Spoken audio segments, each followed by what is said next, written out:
అందరికీ నమస్కారం. మన జీకేఎల్ విత్ సత్యభామ ఛానల్ కు స్వాగతం. ఈ రోజు మనం చాలా హెల్దీ అండ్ సింపుల్ రెసిపీ అయిన పొన్నగంటి కూర వేపుడు ఎలా చేయాలో చూద్దాం. ఇది చాలా ఈజీగా తక్కువ ఇంగ్రీడియంట్స్ తో రెడీ అయ్యేది. ఇంకా హాట్ రైస్ తో చాలా టేస్టీగా ఉంటుంది. మరి ఆలస్యం లేకుండా రెసిపీని ఎలా స్టార్ట్ చేయాలో చూసేద్దామా. ముందుగా ఒక కట్ట పొన్నగంటి ఆకుని కట్ చేసుకొని శుభ్రంగా కడిగి ఒక ప్లేట్ లో పక్కన పెట్టుకోవాలి. సో ఆకుకూరలో ఏంటి అంటే కొంచెం ఇసుక ఉంటుంది కాబట్టి ఒక 2 నుంచి 3 సార్లు వాష్ చేయండి. ఇప్పుడు ఒక కడాయి తీసుకొని అందులో 2 నుంచి 3 టేబుల్ స్పూన్ల ఆయిల్ యాడ్ చేసుకోవాలి. ఆయిల్ అనేది హీట్ అయిన తర్వాత ఒక 1 టేబుల్ స్పూన్ పచ్చిపప్పు యాడ్ చేసుకోవాలి. యాడ్ చేసుకున్న తర్వాత ఒకసారి మొత్తం కలుపుకోవాలి. సో ఈ పచ్చిపప్పు అనేది సగం వేగిపోయిన తర్వాత మనం 1 టేబుల్ స్పూన్ ఆవాలు, జీలకర్ర, ఇంకా ఒక 2 ఎండుమిరపకాయని కట్ చేసుకొని వేసుకోవాలి. సో వేసుకున్న తర్వాత మళ్ళీ ఒకసారి మొత్తం కలుపుకోవాలి. సో ఈ పచ్చిపప్పు అనేది కొంచెం గోల్డెన్ బ్రౌన్ వచ్చిన తర్వాత మనం ఆకుని యాడ్ చేసేసుకోవాలి. సో ఈ టైంలోనే ఒక 3 నుంచి 4 వెల్లుల్లిని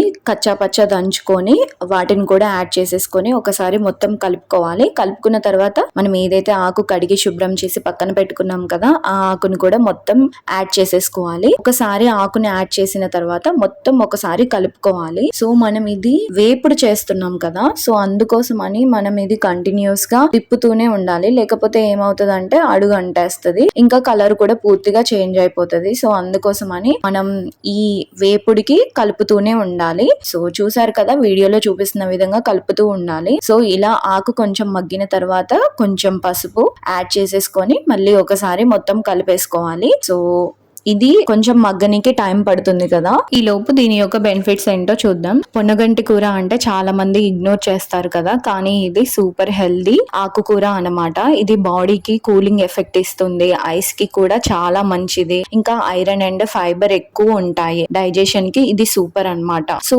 మనం ఇది తినడం వల్ల మనకి చాలా హెల్త్ బెనిఫిట్స్ ఉంటాయి. సో ఇది ఏంటి అంటే ఒక టిప్ ఏంటంటే ఓవర్ కుక్ చేయకండి, కొంచెం క్రంచీగా ఉంటే చాలా టేస్టీగా చాలా బాగుంటుంది. సో వెల్లుల్లి అనేది పక్కా యాడ్ చేయండి. వెల్లుల్లి యాడ్ చేయడం వల్ల దీని యొక్క ఫ్లేవర్ ఇంకా బాగుంటుంది. సో ఇంట్లో ఎవరైనా ఆకుకూరలు తినడం ఇష్టం లేదు అనే వాళ్ళకి ఇలా సింపుల్ గా ఫ్రై చేసి ఇవ్వండి, సైలెంట్ గా తినేసేస్తారు, ఇంకా మళ్ళీ మళ్ళీ చేయండి అని కూడా అంటారు. సో ఫస్ట్ టైం మా ఇంట్లో చేసినప్పుడు కూడా నేను అస్సలు తినలేదు, కానీ ఒకసారి టేస్ట్ చేసిన తర్వాత అసలు నేను కూడా వదిలిపెట్టలేదు, అంత బాగుంది. డెఫినెట్ గా మీరు కూడా ట్రై చేయండి. సో మన కర్రీ చూసారు కదా, హాఫ్ అనేది కుక్ అయిపోయింది. సో ఇదే టైంలో మనం సాల్ట్ కూడా యాడ్ చేసుకోవాలి. ఒక 1/2 టేబుల్ స్పూన్ సాల్ట్ యాడ్ చేసుకొని ఒకసారి మొత్తం కలుపుకోవాలి. సో సాల్ట్ అనేది కర్రీకి మొత్తం పట్టేలాగా కలుపుకోవాలి. వీడియోలో ఎలా చూపిస్తున్నారో అదే విధంగా కలుపుకోవాలి. సో కలుపుకున్న తర్వాత సేమ్ ఇదే ప్రాసెస్ ని ఒక 5 to 8 మినిట్స్ వరకు మనం కలుపుతూనే ఉండాలి. సో ఇలా కలుపుకున్న తర్వాత ఒక 5 మినిట్స్ తర్వాత మనం 1/2 టేబుల్ స్పూన్ కారం కూడా యాడ్ చేయాలి. సో కారం కూడా యాడ్ చేసుకున్న తర్వాత మళ్ళీ ఒకసారి మొత్తం కలుపుకోవాలి. సో కారం యాడ్ చేసిన తర్వాత మనకి ఉండలుగా రానియకుండా మొత్తం కలుపుకోవాలి. సో కారం కూడా కలుపుకున్న తర్వాత సేమ్ అదే ప్రాసెస్ ని ఒక 3 to 5 మినిట్స్ కలిపేస్తే మన కర్రీ అనేది రెడీ అయిపోతుంది. సో చూసారు కదా, మన కర్రీ రెడీ అయిపోయింది.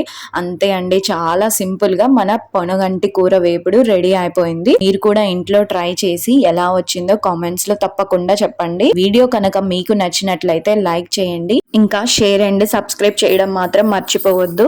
మళ్ళీ ఇంకో మంచి రెసిపీతో త్వరలో కలుద్దాం. Thank you for watching.